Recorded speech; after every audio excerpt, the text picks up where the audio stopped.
กับสบายดีและสวัสดีเด้อพ่อแม่พี่น้อง เบิดสุขุสุคนเนาะบ่ว่าสิอยู่ภายในและก็ต่างประเทศ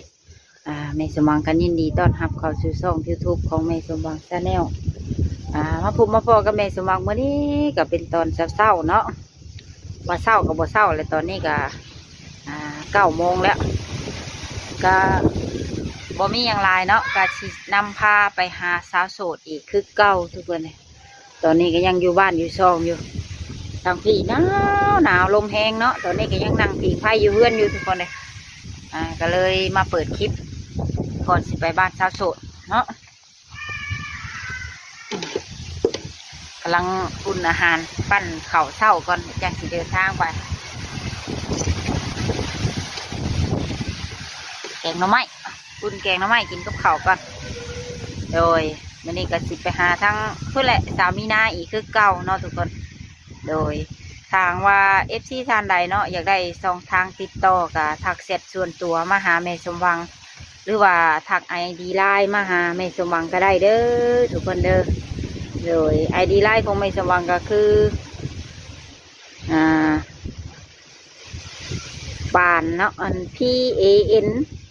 ตัวภาษาอังกฤษน้อยเนาะ PAN แล้วก็1122โอเคถักมาได้เนาะทุกคนโดยยินดีโอ้ลมยินดีให้คำปรึกษาโดยใครมีแน่ใดอยากโอ้อยากลมอยากปรึกษาหารือกะถักIDไลน์มาได้เนาะทุกคนโดยแต่ก่อนอื่นก็ฝากกดไลค์กดแชร์กดติดตามให้ช่องแม่สมหวังชาแนลเด้อทุกคนเด้อโดยทางว่ามีโฆษณาขึ้นกระเบื้องให้แม่สมหวังเด้อทุกคนเด้อพอมีรายได้พอได้ซื้อบัตรเติมเงินไว้เติมโทรศัพท์เนาะไว้โหลดคลิปลงให้ FC เบิ้งโดยแล้วก็กราบขอบคุณเนาะ FC ทุกท่านที่เขามาเบิ้งมาชมแต่ต้นจนจบเนาะขอให้ FC ทุกท่านจงอยู่ดีมีแรงสุขภาพร่างกายแข็งแรงคิดยังก็ให้ได้สมดังมโนหวังเนาะเงินไหลนองทองไหลมาเด้อทุกคนเด้อสบายดี FC ทุกผู้ครับเอ็นยังนะเข้าของ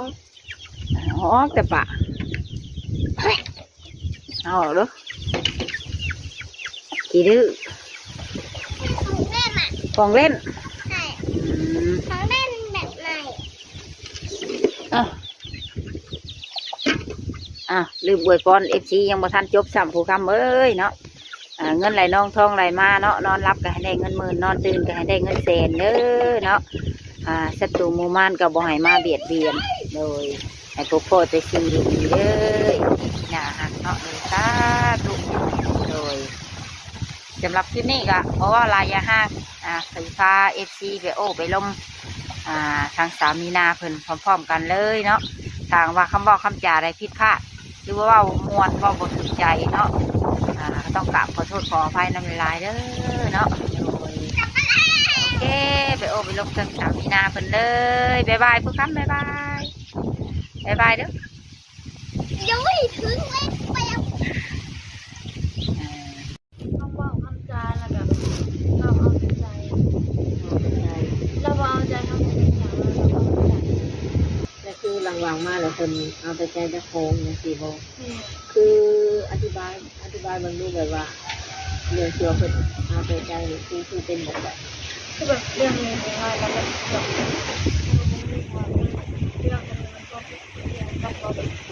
อย่างน้อยหนึ่งเราเปลี่ยนเราเป็นผู้เราเป็นแต่เท่าอันได้หันไปหนีก็บอกเราบอกเราจะมีเดือนจะเป็นยังไงเราพอเข้าใจเราเป็นอย่างทั้งที่ไปใช้กระบอกบางทีไปหันไปหนีกระบอกทำนี้แต่กลับมาโทรหากันอีกเป็นเอียงที่เมื่อยในแบบนี้พี่กันทุกบ่มีมือใดเลยบ่คือกันโทรมานี่นะบ่มีแนวหนึ่งกับแนวหนึ่งแล้วหักว่าวแห่งนี้มีแนวผิดกันเลย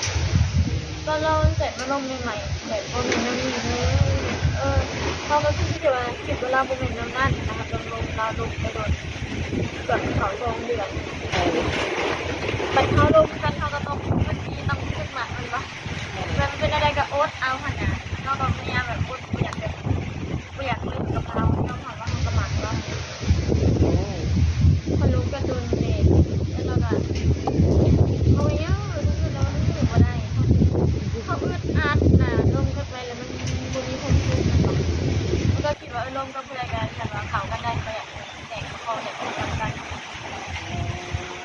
บัดลาวเพิ่นว่าเขายังเป็นผู้บ่าวผู้สาวกันนี้ผิดกันแบบนี้เขาคิดเบิ่งว่ามันแตกพอกันไปแล้วเป็นผู้ฆ่ากันตายบ่เป็นละมือเขาว่าตามตรงเลยเขาว่าเป็นนี่แหละใส่ลาวเขาว่าเอาลงกันเป็นผู้บ่าวผู้สาวยังผิดกันทุกมือเฮาแต่มันเฮาแต่งงานแบบอยู่กินนำกันเฮาสิบ่ฆ่ากันตายบ่เฮาสิเขาว่าเฮากับเราต่างคนกับต่างใหญ่หมายความว่าเราผู้บ่าวแล้วฟังเขากันบ่ได้ ก็เลยถอยต่างคนต่างแบบถอยแต่ว่าเพิ่นก็เข้าใจเจ้าระบบปัจจุบัน หาจะเข้าใจที่บอกว่าคนเขียนมาบอกมาเกิดที่ทางเขียนมาว่าดังนี้ไม่ใช่แหละเป็นตัวบล็อกให้ไอ้ซ่าลองเป็นตัวกับบล็อกไอ้ซ่าลองบอกข้างที่เขาก็เลยบล็อกซ้ำบอกแล้วให้บล็อกเอง เว้ยเราประสดบ่เราน้อยใจ เราก็หัวแล้วว่าประสบเป็นยาพวกประเด็นลูกกันแล้วอะไรอยู่ดีๆเราก็เขียนไปเป็นอันนี้กับบล็อกไอ้ซ่าลองเขาเห็นเป็นคนตรงๆไม่บอกนั่นเลยเขาก็เห็นนั้นโน่เขาบอกเขาก็บอก เขาบอกเห็นบอกกับบอกบ่ แม่นอันเขายังคิดว่าสิกรรมมาลงกันได้ว่ามันบอกไม่ต้องมาบอกผลอย่างเราว่าใจเย็นแต่อารมณ์ดีมาคุยกันแล้ว เนาะในที่นี่ในปัจจุบันนี่บ่ได้คุยกันแล้วบัด บอกว่าระบบเขาบอกเราเขาก็ไม่บอกไปลงบริการกันแล้วเลิกกันห่างเขาประมาณ2 เลิกกันถึงดูเลยได้เขาเห็นใจก็ได้แม้ว่าเลิกกับเราปลุกแล้วมาเปิดใจปรับกันคนเก่าเขาเห็นใจก็ได้นั่นเขาจะมาเปิดใจ โดยที่ทำนี่บ่แม่นหยังแบบเพื่อที่แบบคนที่สิเข้ามาใหม่เนาะเพิ่นก็ย่านว่าเจ้ายังบ่ทันจบกันแบบขาดจบเจือเพิ่นเข้ามาเพิ่นก็ย่านมีปัญหากับคนของเจ้าประมาณนี้ ค่ะจนเรียบร้อยแล้วมันคุยกันติดต่อหากันบอกกันเรียบร้อย ตอนอันคบกันแรกๆนี่ก็คิดแบบว่าจะไปกันได้สวยได้งามประมาณนี้ อาการเรามาเริ่มออกตอนประมาณนั้นครึ่งเดือนลงกันประมาณนั้นเริ่มแบบจุกจิกจูจี้แบบว้าวไม่ยกไม่แยกคือเด็กน้อยเลยนะเด็กน้อยมันบอกเพื่อนคนว่าอายุใหญ่แล้วนะเรื่องเล็กๆน้อยๆมากับพีทเราห่างปล่อยเขาเป็นโตของเราเองห่างนั่นห่างนี่แบบก็ทำตัวนั่นแหละน้อยที่อยากว่าคนเราร้ายเขาบอก โดย คนเฮาเนาะอันแบบว่ารุมกันแล้วเขาบ่เป็นตัวของตัวเองอึดอัดเขาก็เลยว่าไปกันบ่รอดบอกเราคือว่าอ้ายบ่คิดจะเปลี่ยนแปลงเผื่อใครเลยใครซะคำเดียวที่เราก็ทำมันเจ็บเราอ้ายก็เป็นเงินอ้ายเปลี่ยนเผื่อใครบ่ได้หรอกที่แรกเขายังคิดว่ายังสิเปลี่ยนหากันได้เขาก็ถามเราว่ามีหยังที่จะบ่มักจะบอกเขาเปลี่ยนได้แต่บ่มันเปลี่ยนบ่ได้แล้วเรามาบอกแค่ว่าเป็นอันนี้แหละเปลี่ยนเป็นใครก็ได้เขาโทษด้วยว่ามันเจ็บแทนมันเขาจะหายกันนะออกไปหาเลยเขาอยู่นอกเราแบบพยายามกั้นน้ำตาที่สุดแล้วอยู่ในนอกอยู่แล้วก็อยู่ในเงินเขาจะหายเนาะทำเปล่าเราก็ใจเราก็เลยว่าอยากความเป็นไรก็ดีคิดถึงอย่างกันนะเขาจะเป็นไมเกรนย้อนลาวหลายแม่เราแบบดูดีทุกอย่างนะอายุก็ยังไม่ได้หลายมันไหนประมาณ30 ปีประมาณนั้น ผู้ผ่านหน้าตา ผมหางานตายโอเคก็ เป็นเบิดเนาะ แน่พอโทษนำกันแต่ละเถื่อก็เปิดกล้องแล้วนี่แหละเนาะมันก็บ่มีอย่างแนวมาการันตีได้ว่าเฮาแบบจะคบกันได้โดนบ่หรือว่าบ่โดนขึ้นอยู่กับนิสัยตัวนี้แม่นบ่ เขาแบบก็จะบุดีสำหรับเราจะบอกเขาเขาแทนว่ามันเราบุดีเชื่อเขาคือบุดีสำหรับเราก็เลยมาพูดเราไปเขาจะบอกว่าอ๋อดีเขาโตยังกันที่ต่างคนกับต่างเขากันมาได้เนี่ย บ่แม่นเพิ่นบ่อยากให้เฮาไปเล่นไปเที่ยวบ่ เขาก็บริไปใช่ไหมมื่อนั้นนะเขาพาร้านเขานะไปสวรรค์มันไปเอาเครื่อง มันไปเบิ่งเครื่องนี่แหละว่าคุณขายเครื่องออนไลน์เนาะเขาก็พาไปเบิ่งเครื่องแลนเราโทรมาก็เลือกเครื่องเลือกหยังนะคะประตูสิเบิ่งว่าสิเอาตัวใดไปขายโดยแล้วเราโทรหาเฮาว่าอันเฮาอยู่สวรรค์เด้อทำพาร้านเฮาเข้ามาสวรรค์เฮากลับเมืองเงินแล้วสิโทรหาแล้วก็เว้าชาวหลายอย่าง แล้วก็ตัดสายไปเลยก็เริ่มคิดกันเท่ากับการนั้นมันจะเป็นคนแบบนี้เราบ่มักทำแบบนี้บ่เอาอ่ะกันบ่ฮู้ว่าเราอารมณ์ร้อนนะสิบ่ถูกโทรไปแล้วมันยังผิดกันก่อนเก่าเพราะแสดเบิ่งก่อนคันนั้นเรายังเว้าให้เว้ายังอยู่เลยเฮาก็บ่โทรแต่หาเราก็ยังเหมือนคือเครียดคือหยังนั่นน่ะเฮาก็เลยอย่าเลยอารมณ์แบบเราใจเย็นแล้วจะมาลมกันมันแฮงคิดกันจะอยู่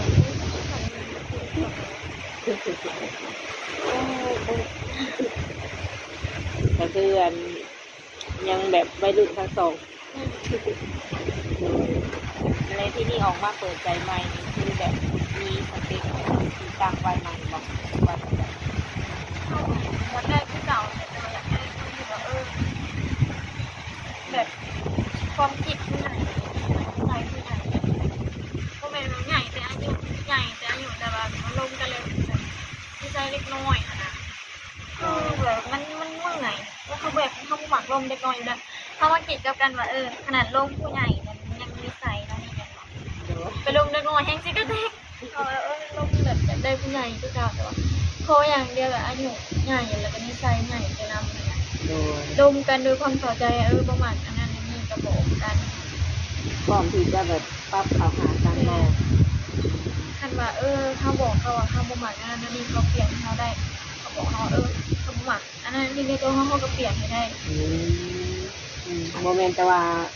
ที่ให้คนเปลี่ยนแบบฝ่ายเดียวเนาะคือทั้งน้องเพิ่นว่านี่ก็คือพร้อมที่จะปรับเข้าหากันให้มันเข้ากันแล้วก็ไปกันได้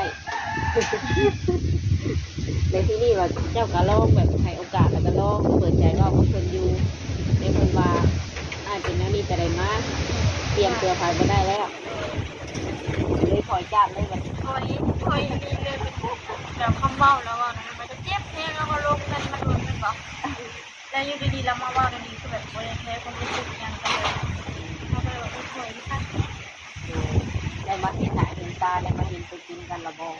ยังคือเราเป็นหนึ่งยังมาบ่ได้เป็นทุกอย่างยังว่าเราคาถาได้ถูกของคาถาได้เลยวันละไปด้วยกระถางเงินห้องเราได้แล้วกันมากเป็นงานได้แล้วกันมากก็มีแต่ลงกันทางโทรศัพท์นั่นแหละแล้วก็ทิ้งหน้าทิ้งตาจะทิ้งโทรศัพท์ก็ทิ้งกอง คือทั้งเจ้านี่ก็พร้อมแบบสร้างครอบครัวพร้อมเอาบ่ถามสมมุติเพิ่นมาเอาจ้ะ พ่อจะมาลงกันเลยนิสัยเขากันได้ตั้งแต่ตอนลงกันแล้วเท่านะที่ลองลงมือก่อนมันแบบว่าคือแบบมันมีประสบการณ์แล้วมันบอกลงขนาดว่าลงกัน2 เดือนแล้วมันก็มียังแน่นอนจะว่ามียังการันตีว่าเขาเสียไปเขาก็เลยว่าอยากลงกันเบิกก่อนแต่ว่านิสัยเขากันแต่ตัวลงแต่ว่าที่ผ่านมาที่เปิดใจมาบุ้มเหนื่อยกับบุ้มมีเลยคนแบบว่านิสัยขนาดมีแบบมันมีหลายประเด็นนี่เกิดขึ้นก็ค่ะนี่แบบเจอคนนิสัยผู้ใหญ่อันนี้แล้วแบบอยู่ดีๆเขาก็หายไปน้องบูฮูอันคือผู้หนึ่งเราว่าเราเอาส่งทางติดต่อเขามานำเจ้า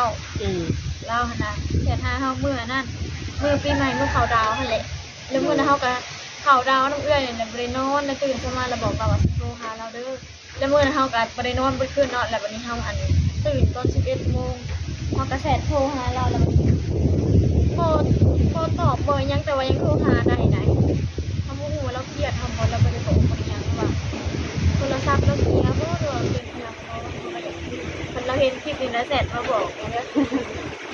ก็คือแบบตั้งแต่มือเข้าดาวเลยเพิ่นหายไปเลย โดนเดินเข้ามาเลยเขาโทรหาเพื่อนเขาโทรหาเพื่อนเลยก็บอกก็ยังโทรหาได้แชทหาได้ปกติเลย เพิ่นอ่านบ่เลย บอกโทรศัพท์เราหนาซิเซียด้วยค่ะ ว่าลายเด็กบ่เนาะ ก่อนได้เรียกเลยเราให้เราเอาน้ำเกลือใหม่แต่หาเขาใหม่เพราะว่าเราเป็น อยากลงเราอยู่ โดย คือสำหรับ2คนที่ว่าเฮาคุยแบบที่ว่าเพิ่นเข้ามาในชีวิตเฮานี่เนาะถ้าสมมุติว่าเพิ่นเห็นเจ้าออกมาเปิดใจใหม่นะนี่เลยเพิ่นอยากขอโอกาสคุยใหม่ก็ได้ทั้ง2คนเป็นคนที่เลิกไปแล้วแล้วก็คนนั้นที่หายไป เขาผู้ที่เลิกกันไปนะเขาโทรแล้วเขาอันบ่อยากกลับมาลงกับเขาดีใจเรามันกับเขาเข้ากันบ่ได้เข้ากันลงกับเราโดนได้มันเป็นลงกัน2 คนลงกัน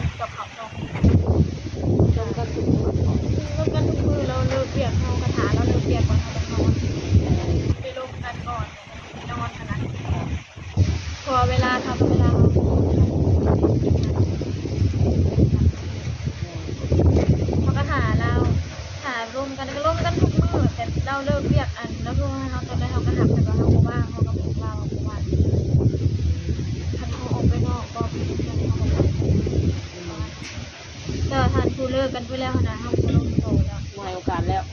เฮาบ่คันว่าผู้ที่หายไปก่อนน่ะอันหายสิว่าหายไปวันใดขนาด โดย ยังอยากลมเราอยู่บ่ได้คิดบ่ได้เที่ยงหยังกันมันวันลายแล้วเด้บ่ลมเป็นหายก็ไปแบบนี้ ให้ทักกลับมาเนาะ โอ้ อยากรู้เหตุผล คือแบบว่าตอนเฮาเปิดใจทำอิฐนี่มันบ่มีคนเข้ามาคุยหลายคนบ่มีแต่2คนนี่บ่หรือว่ามีหลายแต่เฮาเลือกแต่เพิ่น2คน มีหลายเขาเปิดใจทำยันทางเงาเขามีหลายคนทักมาแล้วเขาก็เริ่มคุยไปแต่ละคนขนาดแต่ก็เลือกคนที่แบบร่วมกันเลยสบายใจขนาดที่เลือกที่เขาคิดว่าคันเขาเลือกร่วมคนที่แบบเขาเลือกไว้โพดนั่นน่ะมันมีคนแบบทางเขามาหลายแต่เขาร่วมกับผู้ใดเลยรู้สึกว่าสบายใจร่วมกับผู้นี้ก็ร่วมกับผู้นี้เลยแล้วก็ไปร่วมกับเขาต่อน่ะเพราะเขาคิดว่าเขาเบียกร่วมหลายคนร่วมทับเดียวหลายคนคือสมมติว่าเขาตอบเสร็จที่นี่แล้วเขาตัวเขากันได้นะเขาก็ลงกับเขาต่อเลยแล้วก็บริลงต่อกับเราเพื่อเสร็จนะ ก็เลยตัดออก แม่นเพราะว่าเขาหนาจะเลือกผิด เลือกผิดนั่นแหละ ใส่เวลาแบบบ่ฮอดเดือนเนาะก็คือเฮาตัดสินใจคบกันแบบดูใจกันเลยประมาณนี้อะไรที่นี่เปิดใจใหม่นั่นนี่แบบ ต้องใส่เวลาโดนบริวารแบบเยอะก็คือพร้อมคบคือเก่า เขาว่าเขาอยากแบบลองคุยกันดูก่อนมันมีประสบการณ์เลยมันเจ็บไหนเขาแบบว่าเขาลงแล้วเขาหักเขายังเขาไปได้เลยมันไปกันไปได้มันเจ็บเลยเขาก็เลยแบบบอกตัวเองว่าคันเปิดใจใหม่ตอนนี้นะค่อยๆลบค่อยๆเลือกแบบเขาเห็นแบบเจอคนที่เขาก็ภาวนาให้มันเจอคนที่นิสัยเข้ากันได้ดีขนาดสิคอยลงไปเถละคนแล้วก็บ่ตัดโอกาสตัวเองค่ะเพราะว่าเขาตอนนั้นเขาตัดสินใจไวพูดมันเลยเฮ็ดให้เขาเจ็บแบบนี้ เขาก็เลยว่าบัดนี้แล้วสิลองเลือกคนดีๆค่อยๆเลือกไป โดยคบกันแบบทางออนไลน์กับแบบคบตัวจริงอย่างที่มันก็เจ็บคือกับแบบว่าคบกับคนที่ไปมาหาสู่กัน เจ็บคือกันเพราะว่าเขาลมกับเขาทุกมื้อเด้แล้วแม่นอยู่เขายังบ่ได้เห็นหน้าเห็นตากันแต่ว่าเขาก็แบบมีความรู้สึกดีเขาเนี่ยเด้เขาลมกันทุกมื้อได้เขาก็ต้องมีความรู้สึกให้เขาอยู่แล้วแม่นบ่เจ็บคือกันค่ะว่าเจ็บคือกันกับลมแบบเฮาอยู่เหมือนกันเลยเพราะว่าเขาสู้ลมเห็นหน้าเห็นตากันทุกมื้อช่วงแรกๆที่แบบว่าเลิกเราไปหั่นน่ะเฮาบ่ได้ลมกับไผเลยเฮาแบบตัดทุกอย่างแบบลมบ่ยังกับไผเลยหั่นน่ะ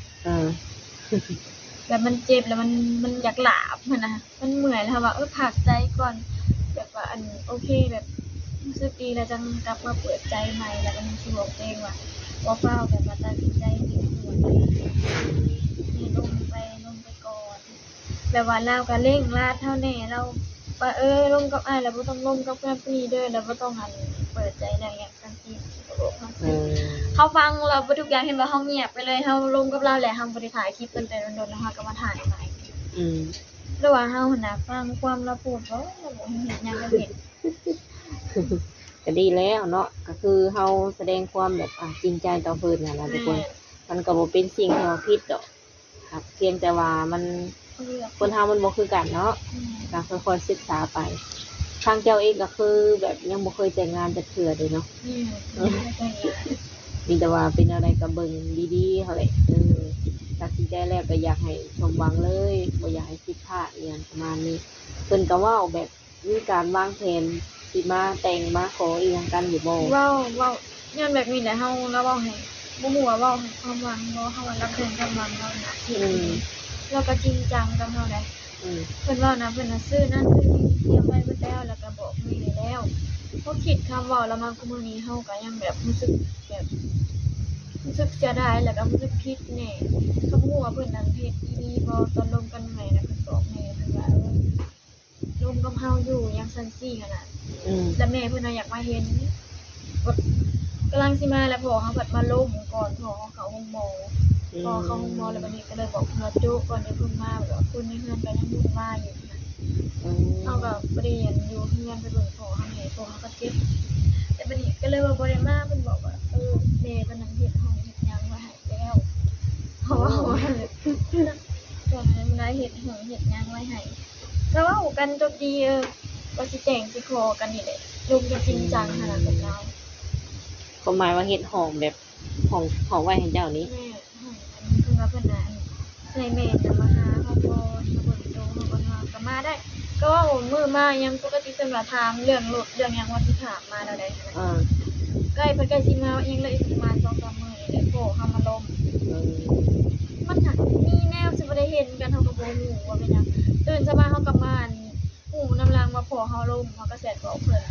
พอเฮาลมเดินยังเป็น คือก็หมายว่าล่มป่วยหรือว่าอีหยัง แล้วล่มแลนแถวนี้นะบาดเบิดแล้วก็เจ็บเบิดทวีจะ แบ ไป บ นอน ลื่นล้มอย่าง เอ ซี่ อ เนาะ แม่น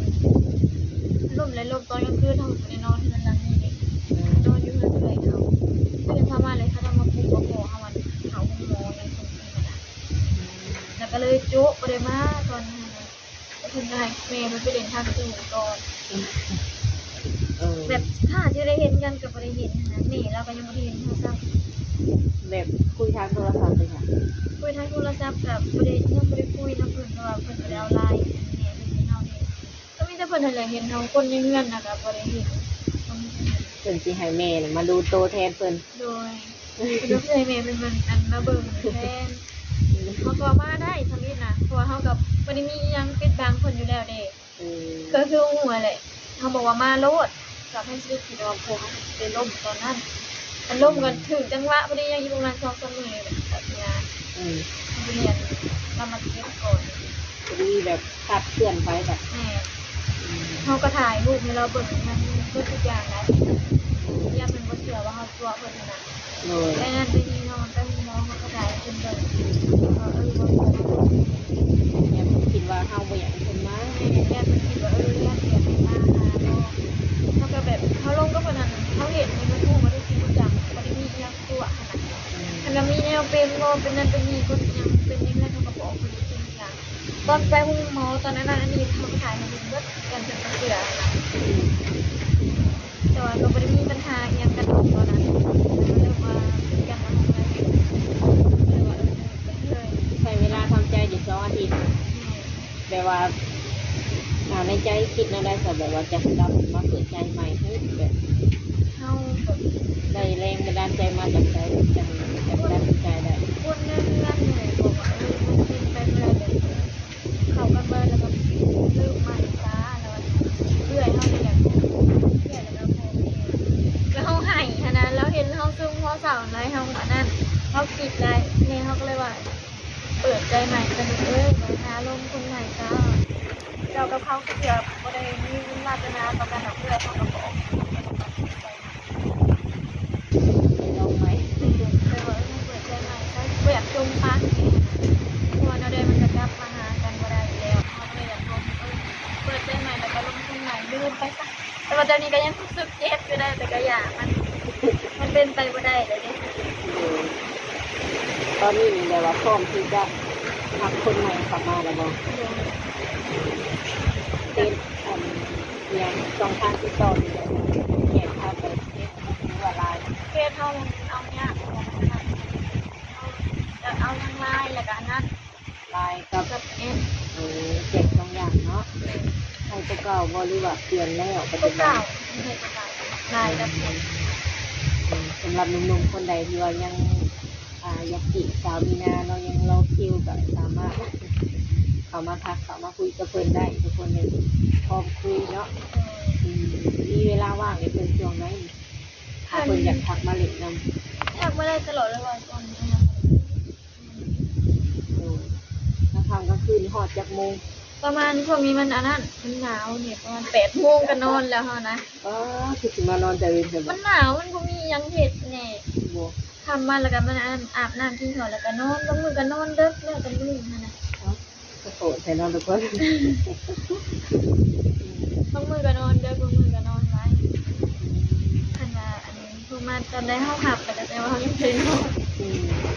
ก็ลองอยากทักมาเบิ่งก่อนเนาะถ้าว่าแบบเป็นพอดีถูกสมองแบบเพิ่นยังไม่นอนเลยจะแบบทักวิดีโอคอลยังสะดวกแบบเปิดมันจะมีอยู่ โดยพอเปิดกล้องยังเห็นหน้ายังก็ดูเปิดกล้องได้ พอทักเข้ามาได้คือเก่าแล้วว่า ได้พอยังมีพี่ยังกับแบบเลิกลากับเมียยังได้มีลูกติดยังบ่ได้เบิด มักขึ้นน้อยอยู่บ่ เขาบ่เคยลบเล็กน้อยเพราะว่าไทยตั้งแต่ใหญ่มาบ่เค เลยจ้าเผื่อไอ้คนประมาณ24 25เขายังบ่ลม เป็นยังคือแบบจากลงคนที่ใหญ่กว่าเฮาเนี่ย เขาคิดว่าทั้งลูกผู้ใหญ่กับอันนี้ใช่ก็ผู้ใหญ่ไปนำแบบมันรู้สึกสบายใจค่ะเพิ่นไปลมผู้ใหญ่แปลว่ามันเป็นน้ำสเปคเขาแน่ถ้าประมาณเล็กน้อยคนประมาณ24 25เขาบ่ลมคันว่า4 50ลงมาแบบนี้ค่ะเขาลมได้3-40แบบนี้ลมอายุใหญ่กว่าเฮาสัก20 ปลาย18 29นี่แหละ โอเคเนาะสำหรับ 24 25นี่บ่ลมยังน้อยโพดกว่าตัวเองก็ชาวปลายปีเลยแต่อยากลมคนอายุที่ว่าใหญ่กว่าตัวเองขนาด โดยเป็นอะไรก็ขอให้ขอกับคนที่ว่าเพิ่นปรารถนาเนาะทุกคนเนาะเกิดวันใช้ที่ขอเข้ากันได้ไปกันได้ประมาณนี้ทั้งเพิ่นก็บ่มีปัญหาหยังพร้อมที่จะสร้างครอบครัวแล้วตอนนี้เนาะโดย ก็โอเคเนาะทุกคนหลังจากที่ได้โอ้ได้ลงกับสาวโสดเพิ่นเป็นทีเรียบร้อยแล้วเนาะส่วนตอนนี้เพิ่นกำลังอกหักมาใหม่ๆมันๆเนาะทุกคนถ้าว่า FC ทานใดอยากโอ้อยากลมอยากพูดคุยกับน้องเพิ่นก็ทักมาลมได้เนาะมีช่องทางติดต่อทางไลน์และก็ทางเบอร์ WhatsApp สำหรับน้องมีนาเพิ่นเนาะโดยกระทักมาเอาน้ำเมสมหวังเด้อทุกคนเด้อโดยสำหรับคลิปนี้ก็สิได้ขอโจบคลิปไว้เพียงเท่านี้ก่อนคำบอกคำจาใดว่าบ่มวนว่าบ่คลองก็ต้องกราบขอโทษขออภัยน้ำลายๆโดยก็ไว้พบกันใหม่ในคลิปหน้าเนาะสำหรับคลิปนี้ก็สิได้กล่าวคำว่าสบายดีบ๊ายบาย